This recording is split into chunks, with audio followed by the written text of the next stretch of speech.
کے دن کو خوشی کا دن بنایا. اللہ نے آج کے دن کو خوشی کا دن بنایا. اسی لیے اگر کوئی آدمی آج روزہ رکھنا چاہے تو روزہ نہیں رکھ سکتا.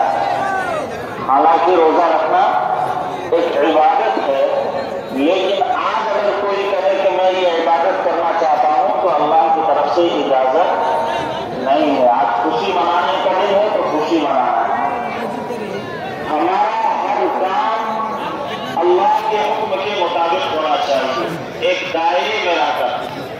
ہماری خوشی بھی اللہ کے حکم کے مطابق ہو. ہم خوشی میں کوئی ایسا کام نہ کریں جو اللہ اور قال اللہ تبارک و تعالی فی کلامہ المجید والفرقان الحمید. اعوذ باللہ من الشیطان الرجیم. بسم اللہ الرحمن الرحیم. ظهر الفساد في البر والبحر بما كسبت أيدي الناس ليذيقهم بعض الذي عملوا لعلهم يرجعون. صدق الله مولانا العظيم. قال النبي صلى الله عليه وسلم إن لكل قوم عيدا وهذا عيدنا، أو كما قال